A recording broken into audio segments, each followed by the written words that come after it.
so many that lost their businesses during that time.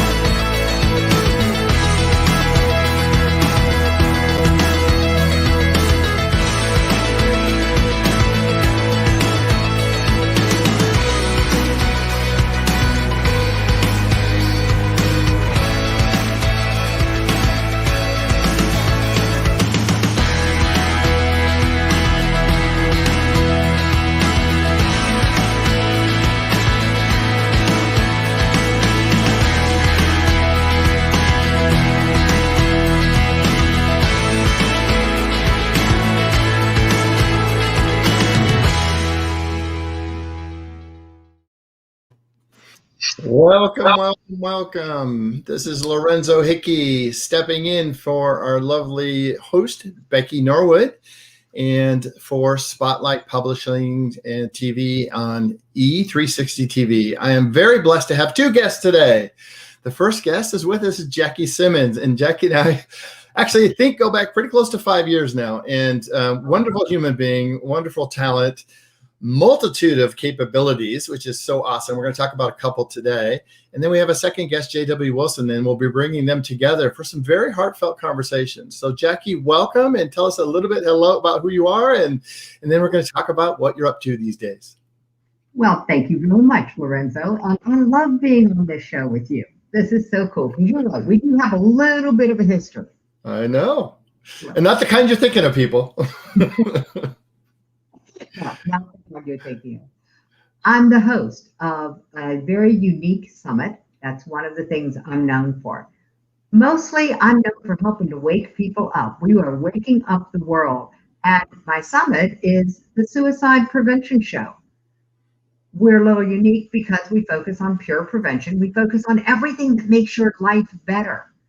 We get that suicide is certainly serious, and we believe suicide prevention can be seriously fun.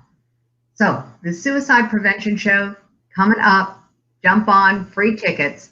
Anything that can make your life better is what we talk about, and we go everywhere there. So that's the first thing that I wanted to share. Really the reality, Lorenzo, of who I am. I'm a stress management consultant.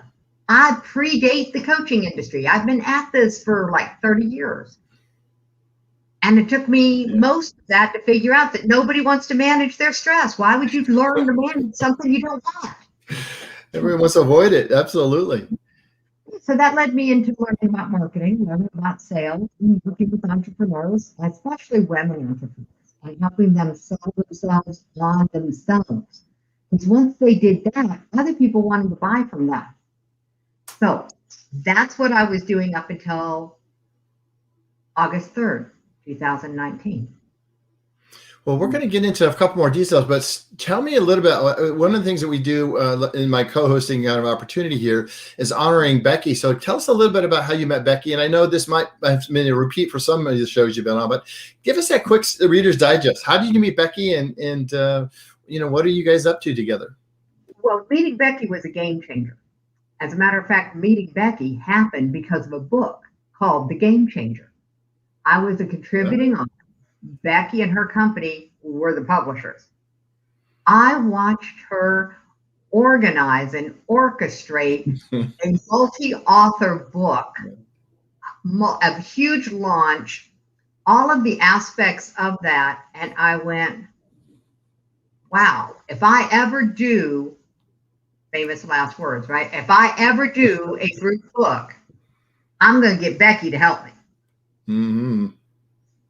So that's great. And I know that book, and I help publicize that book as well.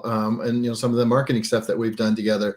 So that's terrific. So you're also a co-author in other books, right? So you are a sort of a native experienced author. Tell us a little bit about what you feel is important of combining an authorship with your passion and your mission. I would love to connect those dots for the listeners. Putting the book together for the Teen Suicide Prevention Society. Actually, the book came first. Mm-hmm. I'm co-founder of the Teen Suicide Prevention Society, and that's where I spend most of my time now, is working through that process. But where we started from was the book, Make It a Great Day, The Choice is Yours. And Love it. over 20 authors came together, I mean, in like record time. Yeah. And we put this together, got it done. Becky made sure that it went together well and got published. And I cannot thank her enough for that. What happens once you have a book, you all of a sudden have instant credibility. Hmm. So it gave our mission. I could show up at places like the Walk Out of Darkness, which is a big suicide prevention event. And I could show up there with my backpack full of books and I would be taken seriously. You know, it doesn't have to be fancy. It just has to be on topic for you. Hmm. So I highly recommend it. I mean, my first book went like hotcakes and put me sort of on the map when it came to women in business. And so having that #1 bestseller badge, which Becky is certainly really good at, yeah, those things are really valuable when it's about your business, because it's one thing to say I'm an author. It's another to say I'm a best-selling author. Mm-hmm. Thanks to Becky, I'm an international best-selling author. You know, so they're just little credibility building blocks. But let me tell you what, you put enough of those things together, you got a really solid place to stand. Yeah, I love that. And just in kind of the last kind of touch base back to connect the dots with Becky is every book I've seen her launch, her process and the people and the team that she puts together, they're always both bestsellers, international bestsellers. She puts massive energy into making that happen so that you get the credibility that you deserve. And it's pretty fun. Let me do something with you as well that I think would be real fun for the listeners. So it's one thing to write a book and we really promote, get your mission and your message out. Let's really work through those things. But it's another thing that you're a speaker. And that's actually how we met, right? In a speaking event, right? So connect the dots between how important is to have your voice heard, even if it's not in writing, but then in extending that. And you do summits, which I love because you take your passion and your mission, combine it with a summit, and then you're now being heard and seen and read. So can you connect those dots for the authors on listeners? Because I really want their message to come out as well. And you're really expert at that. Getting your message out into the world. That's what I was actually helping people do on August the 3rd, 2019. I was hosting an event where people deliver 7-minute messages that matter. And getting your message down into 7 minutes is really, really useful. I know that you can sell in 7 minutes or less when you have that kind of clarity. So speaking your message is important. Why? Because if you write a book and you've written a book to build your business, maybe your business is about selling books. The fastest way to sell books is to speak. And then the book is what people can take if they want to take more of you home with them. So speaking up and speaking out is really, really key. And yeah, it pairs really well with a book, Lorenzo, as you know.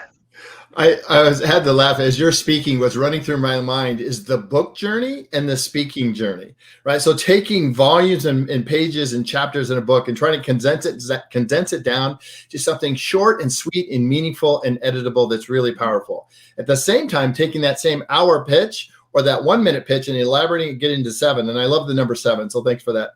That's my favorite.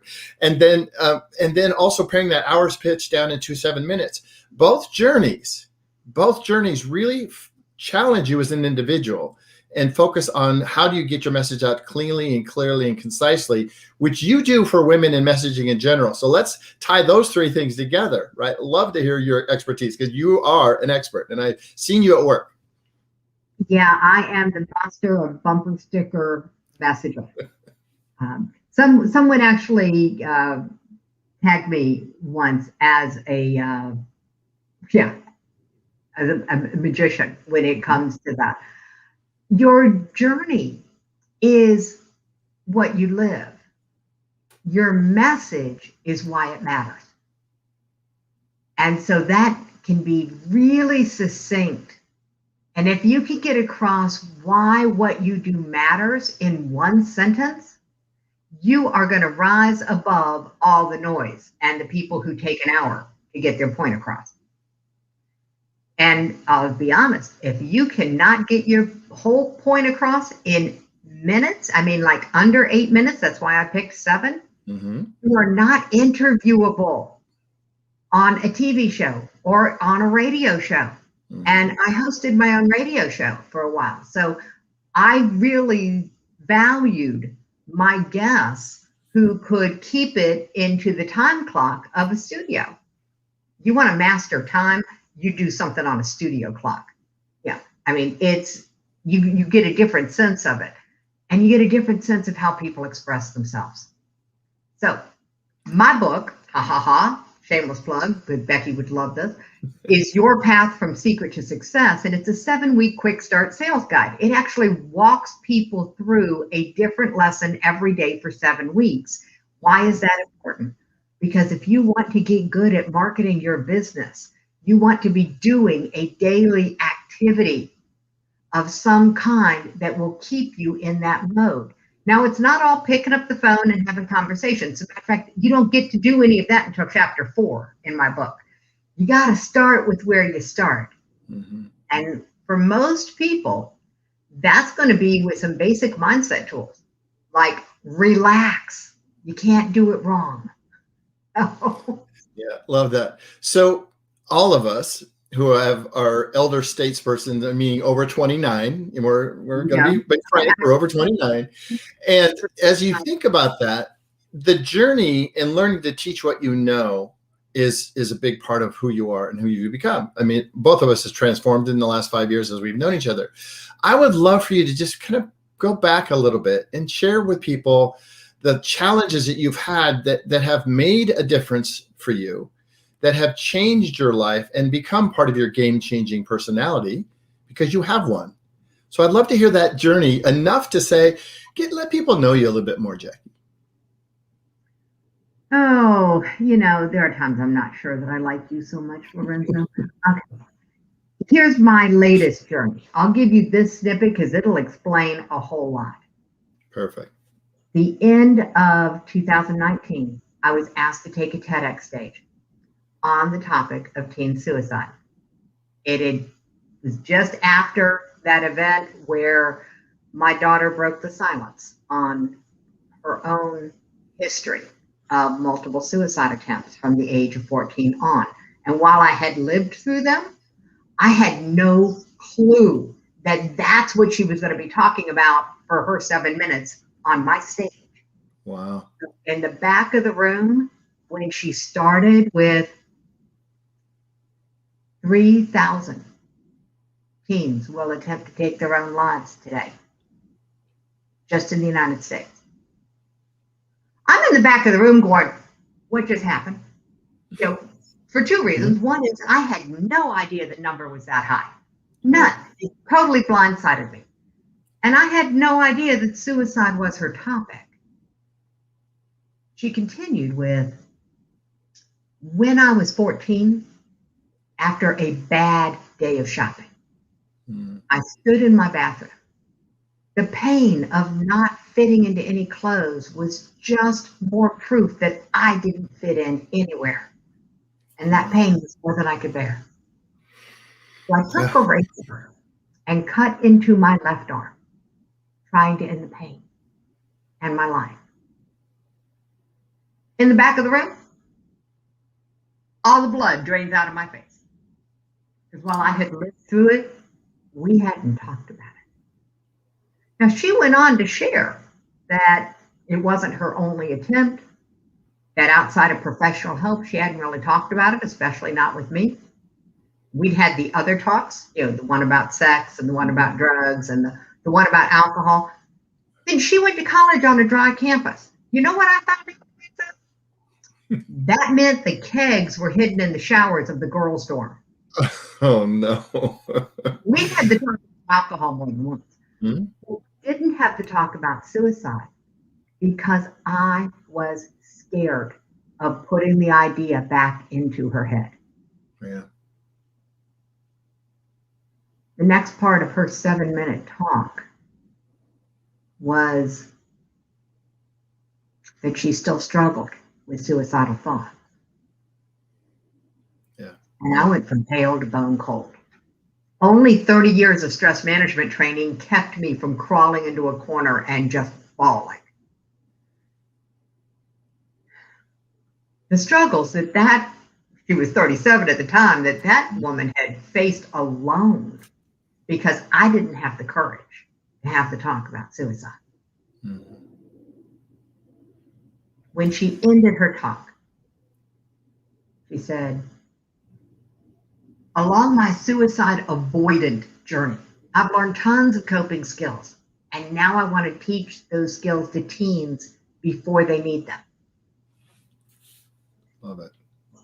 There wasn't a dry eye in the house. I mean, she got a standing ovation and people were rushing up to hug her and thank her for being so brave. And I was in the back of the room, totally frozen, torn between pride for her bravery Sure. and guilt and shame for my cowardice. Well, first of all, thanks for sharing. And what I love, and when we talk to JW a little bit later, the beauty of these stories and the beauty of things that impact us, and we have shared other stories that have impacted us. And I know your daughter; she's a lovely human being, and it's just palpable and how these create impacts and shifts in us. And the shift that has made for you clearly is being on mission, being on point, being the mother you can be and be present. And all of those shifts are huge for all of us, for our listeners, or people are writing, the impact that you want to have. But thanks for sharing, because that's an important part of the learning process that we're going to talk through with JW, and that you two are going to have a great chat about how to make a difference in other people's lives. So on that note, I'd love to see if you have any closing remarks before we close this segment, because I can't wait to bring JW on separately. So I'll be backstage, and then we'll bring you back together in about 20 minutes after a commercial break, and we go from there. So any parting thoughts, Jackie, before we move on? The one parting thought, I don't want to leave people hanging too much. It was after that event that Stephanie and I decided to work together. And along with her sisters, we co-founded the Teen Suicide Prevention Society. That's a game-changing moment. Yeah, exactly. Touche. Thank you for that. We'll be back in just a minute.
JW, wow. We listening? How you doing?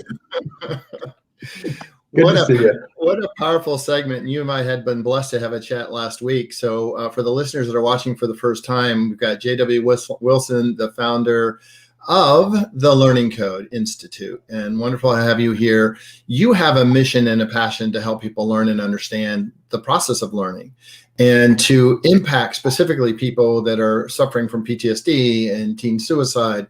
So before we get into that, because when we bring Jackie back, I really want you two to kind of open up and share more specifics and tactics around that. But in the meantime, give us a quick understanding of who you are and how you know Becky briefly, and let's talk about what you're up to. Yeah, well, I was very blessed to meet Becky. A friend of mine named John, and he had worked on submarines and all sorts of stuff. He's kind of an operations guy. And he had been working with Jackie to make sure that all of his operation stuff got out to the world. I mean, not Jackie, excuse me, with Becky, to get all his information out to the world. And he introduced me to Becky. He's a very kind of left brain guy that, gets things in order. And Becky was somebody that got things out to the world, and he thought I should meet her. And it's been a wonderful relationship because I got to meet you through her and a bunch of other wonderful people. She's a great networker. So anybody that's looking with a book or an idea they want to get out to the world, you couldn't do any better than Becky to help you get it out there. She's been very supportive to me. She probably introduced me to 5 or 6 people that are going to help me get this information to the world. And really what we've been doing at the Institute for really over 30 years is I had a passion to understand the basis of learning, motivation, and behavior change. And what I did was, this is way back in the 80s, I got all the information I could find about how to transform the way people learned. And I found that really what we were doing was using mainly the strategies of Aristotle, Plato, and Freud, and Jung. What we were doing in education, what we were doing in psychology was not really based on neurobiology. And what I came to understand was there was no behavior change without structural change. There was no learning without structural change in your brain. And when I got that missing piece of our education systems, of our psychological systems, I mean, I've got a friend of mine that's been going to the same psychologist for 15 years. But why? Because whatever the psychologist is doing isn't changing his structures, so he can turn change his internal operations to make a difference in the world. So let me just turn something off. I'm getting an alert here that is giving like a butterfly floated in front of me. So what I found was that if we took a more scientific approach to understanding what caused neural structure change, we could then build systems that caused that structural change. But because we were trying to get people to learn by talking to them, my wife had been trying to get me to wash the dishes the right way for 30 years. It doesn't work. Words don't necessarily work. If they did, nobody'd be fat, because everybody knows that you're fat. 70% of us, you're overweight in America, are overweight. Yet the words of "I need to go on a diet" does nothing to make you thin. You go on a diet, you struggle, and then what happens? You lose the weight, and then you gain it back again. So it's a yo-yo. So it's not only words, it's the systems we're using, telling people to cut their calories or whatever. It's not working. So something else has to happen. And kind of what Jackie was talking about is, how do we have that happen in people in which are struggling? Really, even before we got on the call here today, or on the show today, Jackie and I were talking about, it's what people are doing is trying to prevent suicide after the person shows indications of suicide. That's almost too late. That's like trying to stop a boulder running down a hill. And it's really hard to do. If you can get to the top and make sure you push it off a little away from the edge, then you're much better off. And this is what Jackie's program does, and why what she's doing is so valuable. And there's a neurological reason for that. What we tend to think about in trying to get people to change is, we go, oh, an event happened in his life, or something happened, he's thinking about suicide or thinking about whatever they're thinking about that's negative. We have to pull them back from the edge. Well, the truth is, a lot has happened before. We can look to complexity and chaos theory for the answer. There's a thing called a precipitating event in avalanches. It happens in our life. What causes an avalanche to happen? Really, what is causing an avalanche? It's the slope of the hill, but it's also the number of snowflakes that have fallen on that hill before the last snowflake. It's really the last snowflake that looks like it causes the avalanche. But what's really causing the avalanche is the 40 trillion bazillion other snowflakes that came first. So when we're dealing with suicide, what we have to do is go back up the hill and recognize that we need to do interventions before. We have to recognize these these light posts that are saying something's happening in my child, something's happening in my loved one. What is it that's happening? So we become more aware. Without awareness, we're in the dark. Without awareness, basically there's no light. And so what Jackie is doing is shining a light on the world of suicide and what causes it. I have a son who died from an overdose.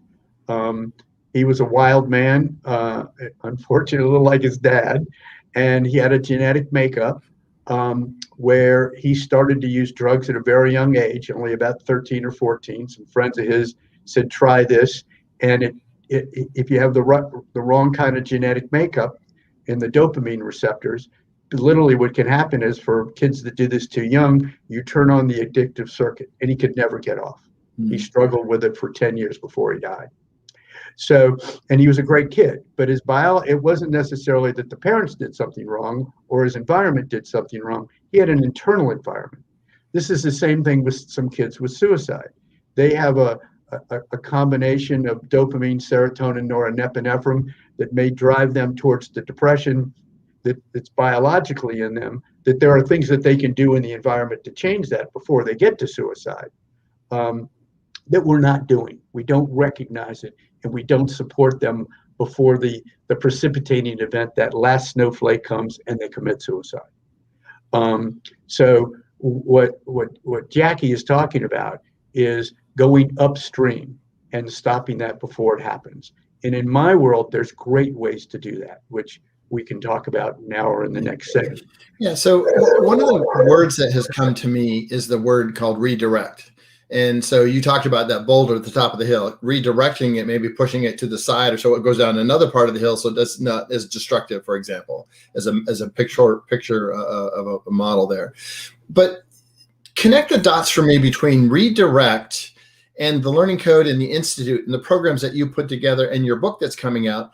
Talk to me about how are we redirecting or are we relearning something, and how does that course and how does your book, how's it going to help others? Because the listeners, I guarantee you're enthralled with this conversation between you and Jackie. What's got to come out of this, though, is how do we help others? Is it a redirect at this point, or is it a relearning? Can you speak to that, please?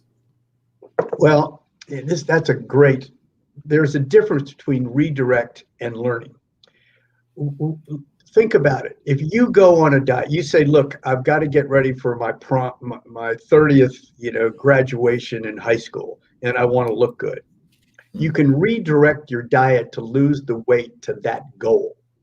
And then you may lose the weight before the reunion, but then what happens after? You gain it back again. And then you do it again for the next event. Or guilty. Exactly. We all do it, Now, I'll stop drinking until blah, blah, blah, to go to this meeting or what. That's redirection. Redirection is not structural change. It's basically holding on tight as long as you can until you complete something, and then you go back. Why do you go back? I should have brought it with me. I usually bring a little block of cheese. Basically, your existing neural structures are made out of fats and proteins. These are synapses or proteins. The neuron itself is made out of fats, good fats, really. And what it does is it's sticky, gooey stuff. And as you walk through the world, you put in fats and proteins into the structures. That's how we come out of the womb, blobs of protoplasm. But we end up Serb or Croat or Portuguese or Indian because of the environment that shapes the cheese and creates and adds more cheese to it. So what happens is, if we're not developing programs that literally change the brain structure, change that cheese, we really can't hold on to the redirect. So, and it's really, Jackie was talking about doing something every day for X number of days. What we're talking about is information does not cause transformation. If it did, nobody'd be fat. Everybody knows calories make you fat. What does change? Well, a process. Seeds to flowers, caterpillars to butterflies, coal to diamonds. All of those are processes that transform people's behaviors over time. Trying to get someone to change overnight is almost impossible unless there's some huge trauma. But in general, trying to get somebody to change without a process of transformation won't work. And what Jackie has designed and what she's doing, I've looked at her stuff. What she's designed is a process of transformation that you enter in Pain Island. She has a process that takes you to Pleasure Island, takes you to joy, takes you to freedom, takes you away from suicide. And by understanding more that this event-based learning, this information-based learning is not enough. Just like getting that seed to a flower or a caterpillar to a butterfly, we need to enter a process of transformation. And unfortunately, what we do is two things happen. We jump in too late with suicide, and we try to help them after all these snowflakes have landed on there, and or the ball's already rolling down the hill, the boulders, and you can't change it. It's really hard to change. It's hard to change those structures once they start rolling. So the way to do that, it was a process over time, and intervention as soon as possible with a higher level of awareness, looking at our children or loved ones when we see them. Because what we tend to do as friends and parents, oh, he's just going through a difficult time. Well, you know what? A lot of those difficult times really lead to a lot more than difficult, they lead to death. And we need to be very aware of that and very cognizant of it. It's really only those of us like Jackie and I and other people out there that have experienced suicide or overdose or those kind of deaths in people's lives that recognize, oh, I wish I could have done something sooner. Yeah. They don't. Anyway. No, that's terrific. So let's do this. I'm going to give Jackie a couple minute notice that we're going to bring her back on. We're not doing any other commercial breaks. This is an important conversation, so we're going to do this in a couple minutes. In these last 2 minutes, JW, you've got books and you've got courses and materials coming out. Obviously, Becky is supporting both of you individually and respectfully in your passions and in your missions. Talk to us a little bit about what's coming for you and the book that's coming so people can be following up and checking in on what you're doing so that they can see the impact that you and Jackie will have not only the rest of the show, but with your material. So talk us about what's coming up. So what we did is it's taken us 30 years to do the research of what causes learning motivation and behavior change from a scientific standpoint. The problem is the science is pretty complex. It's difficult. So what we needed to do was we needed to build one compendium, a book, a guide that basically explains the neurobiology of learning motivation and behavior change. But the way we designed it was for two groups. If you try to go to scientists and then you go to the common man, it doesn't make the impact. We decided to make the definitive guide to how to transform learning motivation and behavior change by changing neurological structures. We built the book for the average schmo. You only have to read about 20 pages or 10 to 20 pages of any chapter, and there's a little over 30 chapters. So you only need to read about 300 pages of the book or 200 pages of the book. Some you only need to read 5 pages of the first chapter. And then we have a little icon where you have a diver, you can go deeper, dive if you want, and fast forward, and you just skip the rest of it till you get enough of the high level of you need as the average reader. And what we find is as somebody starts to read and they keep skipping ahead, a lot of times they come back and, oh, I need to know a little bit more about why you need to deliver concepts before details to a child or to an advertiser or to anybody to get them to change. So it's a very complex book in depth, but at the top, it's very shallow. And so what we've done is in one book, we've taken care of, and the experts that read it as well as the average people who read it go, thank God, I can go as deep as I want or as shallow as I want to get what I need to create the transformation in my life or others. We've also found that the book you read 5 books ago, no matter how good it is, you can't remember much about the book. And that's mainly because it didn't fire enough neurons in your left temporal lobe is where reading is. And what Jackie is doing and what I'm doing is we've developed online programs that are literally designed over time to change the structures so the behavior changes. What books can do is create awareness, but they may not be able to create transformation. If you do the online programs the correct way, where you're firing the right dopamine, serotonin, norepinephrine, GABA, you're designing them to fire neurochemicals in people's brain to cause change. You can create miracles. So we have programs coming out for addiction. The first one we have coming out is cracking the learning code for homeschool parents, how to use neuroscience to be the best homeschool parent in the world. And it's very simple to do. They spend no more than 3 to 7 minutes a day doing something with their child. And it's so well respected that Claremont University, which many call the Yale of the West, have made it a certificate course. So Nice. that's how we do it. That's fabulous. And just in closing, I want to say that having read your book and read some of the materials, love the process, love the ability, because I'm an expert in personality profiling, and every personality is going to want to do it their way. So the fact that you've accommodated all the personalities in reading and understanding, and then the online courses is terrific. So I'm going to bring Jackie back in and welcome her to the show. I really am excited to have the two of you here together. Two powerful human beings with mission and messages that are fabulous. I'm going to actually do something that, I don't know, Becky, I'm sorry in advance. I'm going to let you two ask a pertinent question of each other to get the dialogue going. And if I feel like we need to come back in some way, I'll do that. But I think I need to let this thing go the way it's supposed to go. So Jackie, ladies first, do you have something you want to ask of JW about his process, his book, or something that he might be able to do to serve you in your community? Wide open question. You've already served me and my community. You did a very credible job of describing exactly what it is that we're trying to do. And so I love that. Thank you very, very much. When it comes to motivating people to actually buy your book, to actually believe enough that they could use something like this, what's going to be your secret sauce? Well, here's what we tend to do. To pay for this crazy research we did, I developed about 25 startups. I was mainly a business guy when I started this.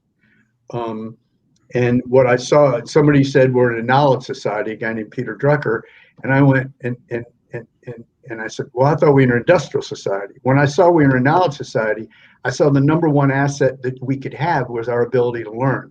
And if I could develop a business that could accelerate the speed of learning, we could really make some impact in the world.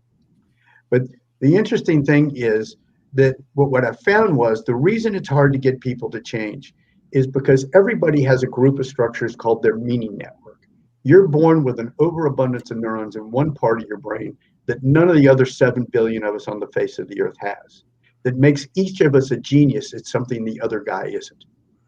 And so, but the educational system does not recognize that. And so what happens is we teach everybody as if they have the same brain plan. And so we found that about 90% of teachers have left temporal lobe dominance, which is either word or finite math dominant, but about 90% of or 5% of the students don't. So what happens to that 95% of the students? They go to school and it's stressful. That 5%, they're getting A's, they become the valedictorians because their brain plan fits the system. The other 95% of us, depending on how far away we are from the system, the stress just goes up, up, and up. I flunked the 2nd grade, the 6th grade, it was in military school by 7th grade. And so I was pretty well damaged by the system. I didn't read until I was almost 17. And so, because I didn't fit the system. And I resisted the system. So what we found is there's a group of structures that help you find what's meaningful to you. And to come back to your world, Jackie, when you're going through life and people aren't accessing what's meaningful to you, you feel lost. Your stress hormones goes up, which causes neural chaos, which can lead you to suicide. And so literally we've got a system that helps build the foundation for people to feel depressed and lost and like they're not finding meaning in their life. And so I think what you're doing is trying to help, maybe not using these words, but helping them find more meaning in their lives so then they can self-direct and joy. I actually love the way that you just answered my question without answering the question. It was more fun. We're going to come back to that. But right now we're going to stick on this track. I didn't say I had a good memory. I just had a studied memory. The idea of meaning and meaning in life. I take it one step further. I think that all of our belief systems are nothing more than meanings we assigned, usually at a time we don't even remember. And while we each have our own unique brain plan, which is a great language, the power to take conscious control over those decisions that assign meaning that we did unconsciously when we were kids. That's where I like to play. I am all about how do you reclaim your own ability to decide what things mean. You're asking me that question. Yeah. What I'm all about. If I ask you that question, we're going to be here for days, not just Yeah. Yeah, I months. love that, Jackie. Thanks for connecting, your vision to JW's. What JW I'd like you to do now is, do you have something of Jackie that you might like to ask about her programs, or something that ties into her books? Please share.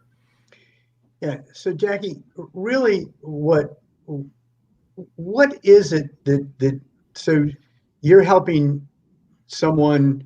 Are you helping the individual, or the surrounding environment help the individual? Do you mainly think the approach is directly to help the individual, or also to help the environment that the individual is in, and why? Yes, and the reason I put it that way is because we help parents, teachers, anyone interested learn how to have the talk about suicide before they think it's needed, before their kids have a difficult phase. Truly, way upstream prevention. We're doing the same thing in organizations. Why? Because one member of your company has someone in their world who takes their own life, they can bring down a whole department. So we've got a mental health tsunami focusing around the suicide epidemic. And quick statistics, Center for Disease Control says that struggling with suicidal thoughts, we're now looking at 25% of the young adults in America are struggling with suicidal thoughts. This is double what it was just 2 years ago. Double. So that's the why. We've got an epidemic, and it is so much bigger than the pandemic that, and it's not getting in the press. That's why I host the summits too. We are about building awareness. The short version of why I do it this way, my opinion of how the brain really works and our natural negative bias of the brain. I think that most things that go about changing the brain are doing it the hard way because they're focused on pushing positive, which can work, especially as you know, I've got a tool that gets past the critical thinking brain and gets positive images and affirmative statements and questions into the other than conscious mind that I'm going to give away in just a minute. But it's slow without these tools. If somebody's just trying to use positive affirmations and vision boards, change is slow and tedious and hard work. And I don't believe in doing things the hard way. I believe in doing things the easy way. So we create the tools that allow people to, in 4 questions, absolutely be able to determine whether they need to get intervention for their kid. And it's a conversation that the kid can understand. And it's for any age group. So that's what's so good about what we're doing and why. It engages parent and child, adult to adult, it doesn't matter, 2 people. You walk through a scripted, short, science-based, planned conversation. Nobody gets blindsided here. And the conversation itself builds emotional resiliency in both the teen and the adult. It actually pushes them away from a ledge that they didn't even know they were near. That's beautiful. That's great. Yeah, terrific. Yeah. So what I love about what each of you have described, it's really a system or a solution for success. So I'm going to pose this question to each of you. How do you define success in your respective programs? How will you define success today? And how might you define it in 3 years from now? I'd love to, again, Jackie, go first. How are you going to define success today, and how might you define success in 3 to 5 years from now? Success today, one talk. If one person has one talk with one other person, we win. That's how I define success today. How will I define success by the end of the year? 100,000 people trained in emotional resilience level 1. I call them suicide prevention advocates or advocates for living. If you come through one level of training, 100,000 people will be on the way to my vision. My vision is a trained advocate in every boardroom, every school, every classroom, and every home. That's what turned this tidal wave around. Right. So if I'm leaning into that, what I'm hearing is an advocate is somebody who's enlightened and aware or educated enough to see signs and symptoms that then can take action. Opposite. True? Okay. Opposite. No. That's why you're here. We don't look for signs. Suicide prevention is not about waiting for them to be a sign. That's too late. That's not prevention. That's intervention. And that's what's wrong with the system. Got it. Every other program I could find was focused on intervention, with spotting signs, telling parents to look for signs is a recipe for disaster, because the parental brain is preset to see their children as perfect. So You're exactly right. It's not going to get through the reticular activating system. I was blindsided by my daughter's suicide attempt. Totally blindsided. It was a bad day of shopping, for crying out loud. You don't see signs. So if you're trying to tell parents to look for signs, you are setting them up for failure in something that's deadly. So let's get the conversation happening now. Not when you think it's needed. It's needed now. Awesome. Thanks for the clarity and for the correction. JW, define Watch success. out, dude. Don't get on the wrong side of Jackie. Like I said, I know Jackie. I trust Jackie. This is the assumption. You notice that even though I've said it multiple times in this conversation, it didn't get through your filter. The assumption. You don't realize that I'm planting the seed. Uh-huh. So here's back to JW. Hold on. All right, Jackie, hold on. We're going to come back to you in a second, Jackie. I have the power here. All right, JW, thank you so much. That was awesome, Jackie. So JW, your definition of success, short term and long term, for the listeners, please. It's funny, Jackie and I, we only met each other on the phone earlier today. Really, I've looked at her information of what she's doing.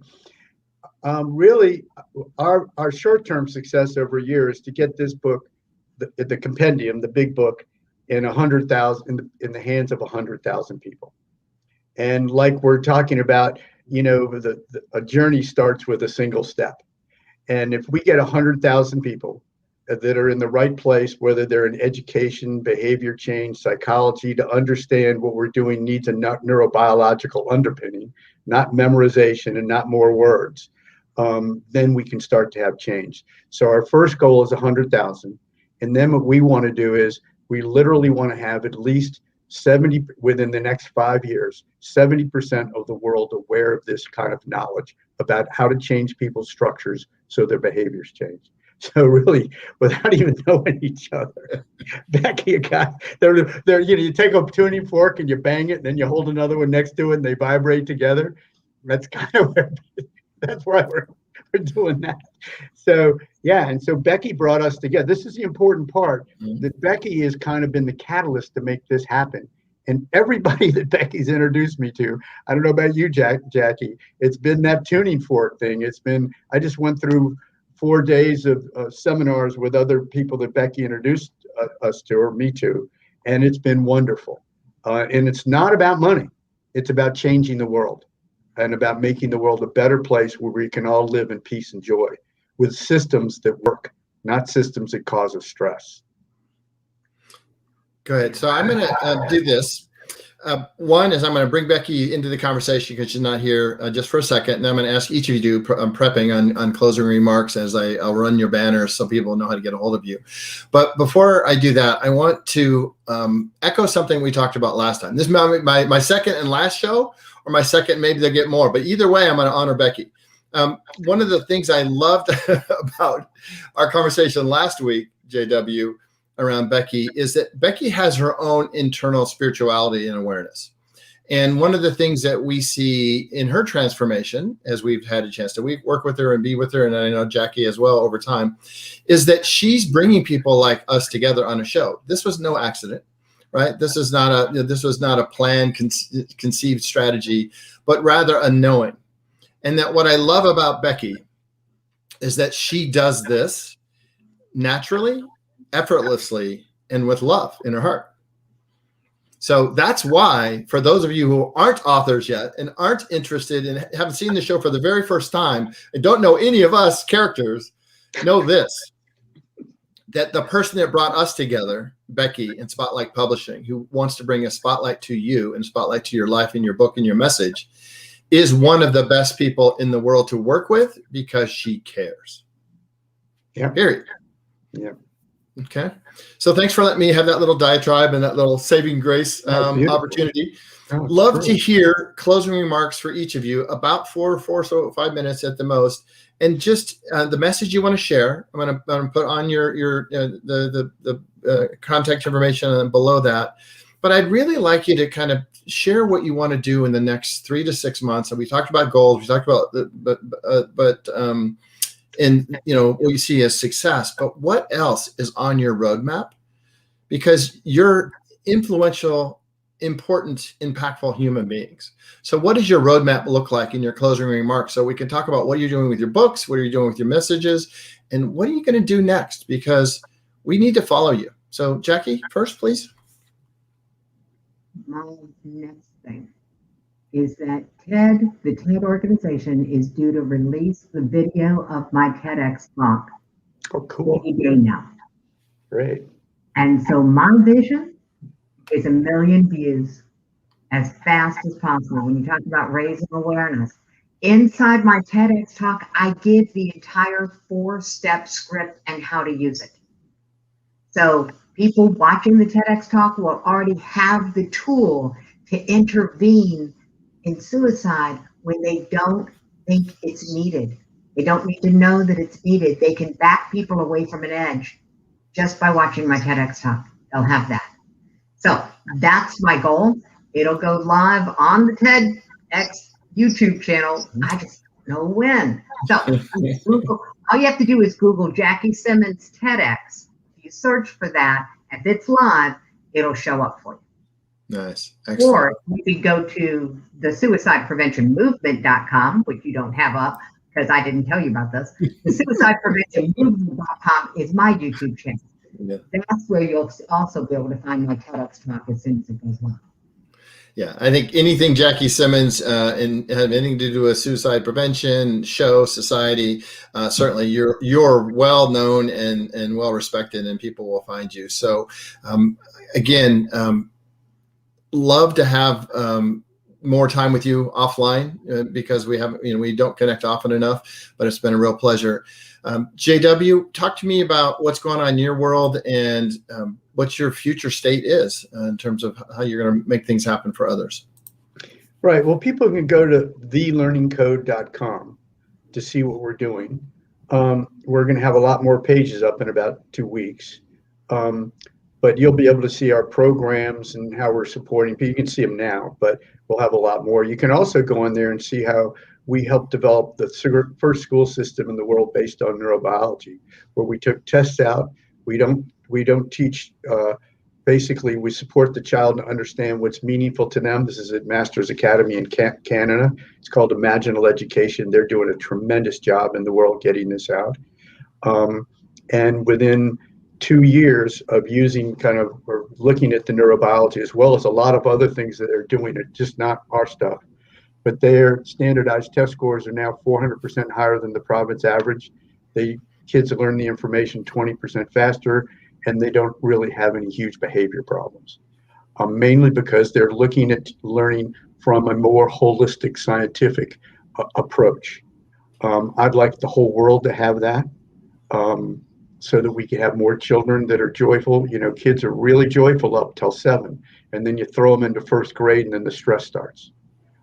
It's really rough on a child's biology and can be the groundwork, especially if you don't fit the system, for suicide and depression and anxiety and drug addiction, because we're not happy. The system is not making us happy.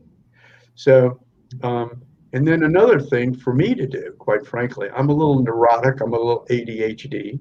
The best thing I can do is meditate. because then I can become one with rather than me against. A lot of people in my world and even your world, Jackie, are against suicide. They're against something. And all that does biologically is create more resistance. All you got to do is look at Republicans and Democrats right now.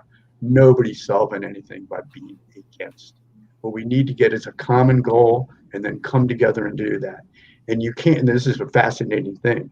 That happens when you activate a thing really where your third eye is, called the ventral mental prefrontal cortex.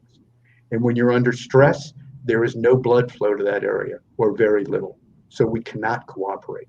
So the more we fight with each other, the more we shift the blood flow away from that area that allows us to cooperate, and the more we fight. And you can watch it over the last 10 years. We're getting farther apart, not closer together. And so really, if the whole world would meditate for 5 minutes in the morning and 5 minutes to midnight, we may fix this whole problem, because we're going to get the blood flow in the right part of your brain.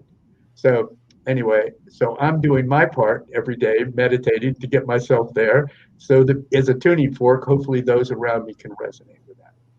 And then I'm not a wild ass crazy man, which I can be.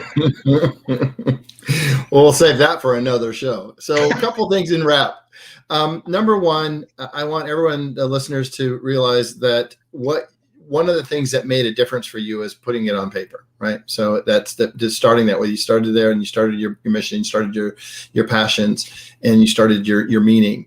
The second thing that you both have done is put it into a solution or a system, a way that people can understand it simply, bite size, step by step, 1, 2, 3. And so you've addressed the audience, the different audience members. And so I want people to understand that this is your books, your message, your mission are for every person from young to old, right? That for every individual that needs to read and needs to make a difference and transform their life or become more enlightened, no matter what age, no matter what the topic, whether it's drug abuse or suicide or just learning or becoming more self-aware or self-improvement, that your books, your systems, your methods, your methodologies will make a difference for everybody. And I just have to tell you, it has been a blessing to have each of you in my life, JW for a while, Jackie for a long while, and to have Becky bring us together has been terrific. So in less than a minute or 30 seconds, each of you want to just say your goodbyes and your thank yous and maybe your gratitudes, because we all got here for a reason. My gift, emotionalteflon.com. This is the fastest tool for changing your brain. 3 minutes, boosts your mood and attitude for 6 to 8 hours. So this is absolutely free, and you get to preview Leaving Shouldville because that session has gone up there.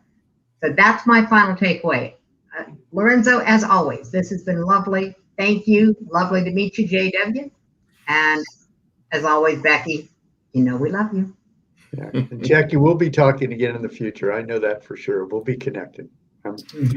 I feel blessed to be on this show with both you guys, and blessed that Becky could bring us together. And really, Becky can do this for any author. And she's selective about who she takes. But if you're an author and you want somebody to help you connect to the world and others that can support you with your message going out there, you would do yourself and the world a service by reaching out to Becky. And I'm just blessed to be able to be here with you guys. And I'm grateful that I have, people like you all in my life that makes my life richer. And really, as more and more people like you come into my life just gets richer and richer. It's kind of beautiful. And really, it's kind of a spiritual thing that we're doing. It may look like we're trying to prevent suicide or get people to learn more or bring people together, but it's bigger than that. It's creating a world that we all dreamed of, where we all can live and get what we want in our hearts and souls. And that's really where we want to be. And I'm grateful to be here with all you all. Yeah, pleasure is mine. I look forward to speaking with you offline at some point. Becky, thank you for the opportunity. Thank you for listeners. And we're going to end with our banner and say goodbye. You guys take care. Bye for now. Aloha. Bye-bye. Aloha.